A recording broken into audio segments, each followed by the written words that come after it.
Class 10th के सभी विद्यार्थियों, आज हम बच्चों है ना जो आपका गणित है त्रैमासिक परीक्षा के लिए एक पेपर सोल्व करेंगे सेट ए, और इसके बाद में मैं एक पेपर और आपको प्रोवाइड कराऊंगा सेट बी। दो तरह के पेपर मैं आपको यहाँ पर सॉल्यूशन के साथ प्रोवाइड कराने वाला हूँ। बड़े ही धैर्य और शांति से आपको देखना है यदि त्रैमासिक परीक्षा में आप अच्छा स्कोर करना चाहते हैं तो। चलिए शुरू करते हैं। 96 और 404 का यदि आप एचसीएफ निकालोगे तो कितना निकलेगा।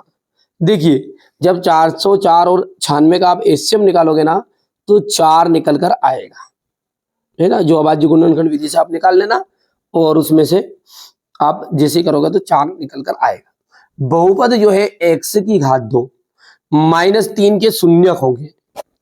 देखिए, शून्यक का मतलब होता है आपका इसके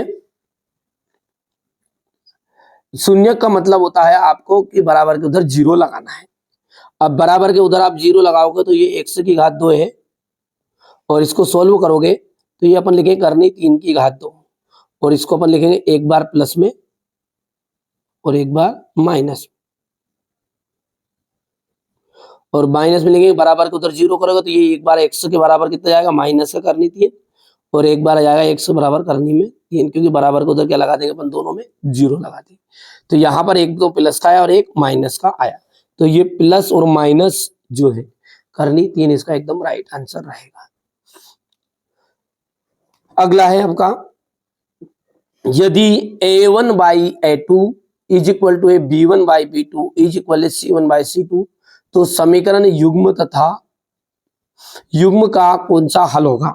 तो समीकरण युग्म का आपका जब तीनों ही चीजें बराबर होती है तो बच्चों उस समय आपका होता है अनंता अनेक हल। समीकरण जो है x square plus x minus 1 is equal 0 के मूलों की प्रकृति होगी, तो इसमें मूलों की प्रकृति होगी वास्तविक और भिन्न। जब इसको आप सोल्व करोगे ना तो ये आपका देखिएगा B square minus 4ac B square minus 4ac is equal to 0, ये फॉर्मूला रहेगा। अब b का जो मान है वो 1 की घात 2 है माइनस 4 गुणित a का मान कितना है आपका, a का मान है 1 इंटू c का मान है माइनस 1 इक्वल टू 0। तो ये 1 की घात 2 की करना 1 और 4 ने 1 5, तो ये 1 प्लस 4 इज इक्वल टू 0, तो 5 आ जाएगा। तो जब प्लस का आएगा तो मूल वास्तविक होंगे लेकिन भिन्न होंगे, अलग अलग उत्तर आ जाएगा। और इसका 30वां पद कौन सा है, इसका 30वां पद है, तो देखो AP 10 7 4 का 30वां पद, 30वां पद निकालने के लिए उसका फॉर्मूला होता है A13 equal to A plus 29D, और जैसे इसको सोल्व करोगे ना आप फॉर्मूले में रख के तो माइनस का 77 आंसर आ जाएगा। दो समरूप त्रिभुजों के भुजाओं का अनुपात 4:9 है, तो त्रिभुजों के क्षेत्रफल का अनुपात क्या होगा। 4 का होगा 4 चौको 16 9 9 81। करनी जो 2 है वो क्या है आपकी, एक अपरिमेय संख्या है, अपरिमेय संख्या है। दो बहुपदों का गुणनफल एक बहुपद होगा। समीकरण 2x plus 3y is equal 5, यदि x इक्वल है 1y तो इसका मान कितना होगा, तो इसका मान आपका निकल कर आएगा 2x। यदि अपन इसका मतलब x का मान कितना है 1 है, तो y का मान अपने को ज्ञात करना है, तो y का मान अपना निकलेगा, देखो मान रखोगे ना इसका तो 2 गुणित और x की जगह हो गया 1 प्लस 3y बराबरी पे 5, 2 एक अन्ना 2, तो 3y बराबरी पे 3 आ जाएगा। देखो ध्यान से, क्योंकि 2 उधर जाके घट गया तो y बराबरी पे कितना उत्तर आ गया आपका 1। यदि द्विघात समीकरण में मूल ज्ञात करने का सूत्र प्राचीन भारतीय गणितज्ञ श्रीधराचार्य जी ने दिया था,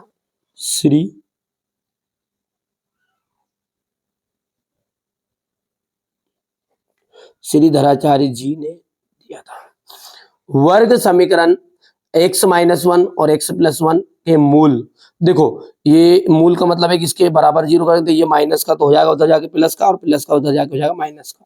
तो एक बार तो आपका प्लस एक आ जाएगा और एक बार आ जाएगा आपको माइनस एक। समांतर श्रेणी के कोई भी दो लगातार पदों का अंतर, दो लगातार पदों का अंतर होगा सार्व अंतर।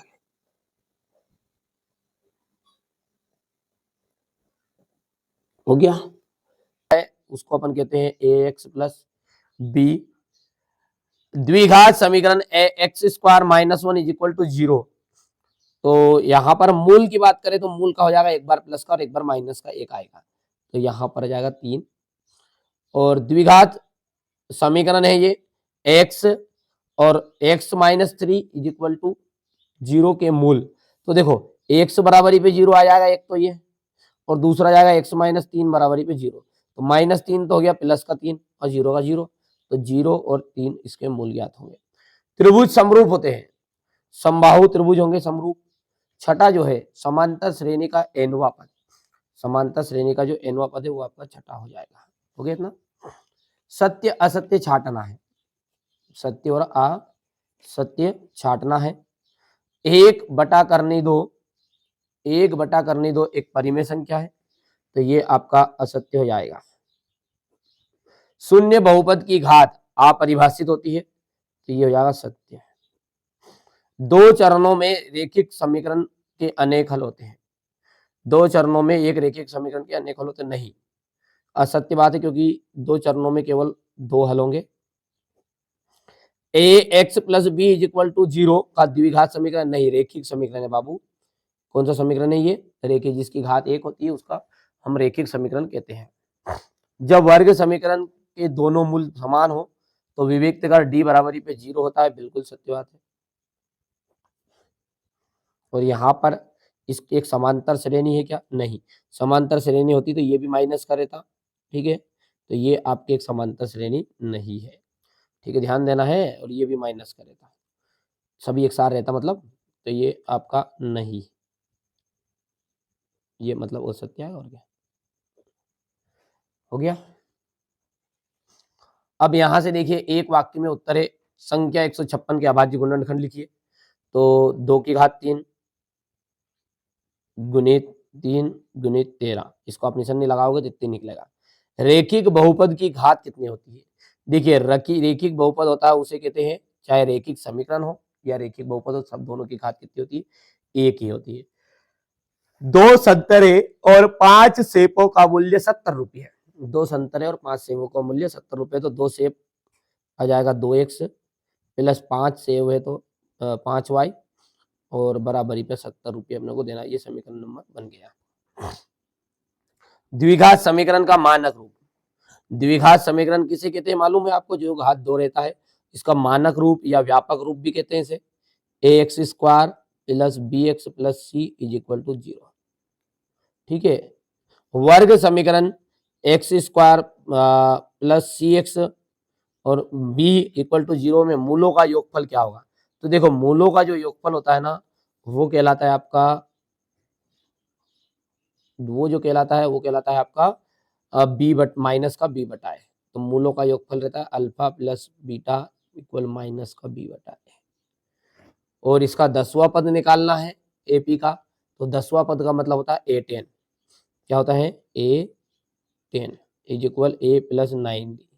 ए का मान बताओ मेरा बाबू, 2 प्लस 9 गुणित डी का मान 7 में से 2 घटाओ तो 5, तो 5 5 नंबर 45, तो 2 प्लस 45 यानी उत्तर आ गया आपका 47। तो यहाँ पर 47 आंसर रहेगा। अब यहाँ पर देख सकते हैं एचसीएफ कितना अपना 306 और 657 का 9 दिया है, तो एचसीएफ एलसीएम है, एलसीएम ज्ञात करना आपको। ये क्वेश्चन नंबर 7 देख सकते हैं, ये क्वेश्चन नंबर 8 9 10 यहाँ से देख सकते हैं, ये 11 12 13 14 15 16 हो गया इतना। क्वेश्चन नंबर 17 देख सकते हैं आप, क्वेश्चन नंबर 18 19 20, 21, 22 और ये 23 हो गया। तो ये मैंने आपको क्लास 10th के मैथ्स के लिए एक पेपर सॉल्व कराया है। सिंपल पेपर ये बच्चों है ना, कोई रियल पेपर नहीं है। आप अच्छे से तैयारी करिएगा, इसके बाद में अपन जानेंगे सेट बी। चलिए मिलते हैं अगले वीडियो में। आप तो बढ़िया से तैयारी करिएगा, अच्छे से रिसर्च करिए, पढ़िए, खूब पढ़िए, खूब बढ़िएगा। त्रैमासिक के लिए इतना ही, अपन वार्षिक परीक्षा के लिए अच्छे से अपन सॉल्व करेंगे पूरी PDF के साथ सॉल्यूशन। चलिए मिलते हैं अगले वीडियो में।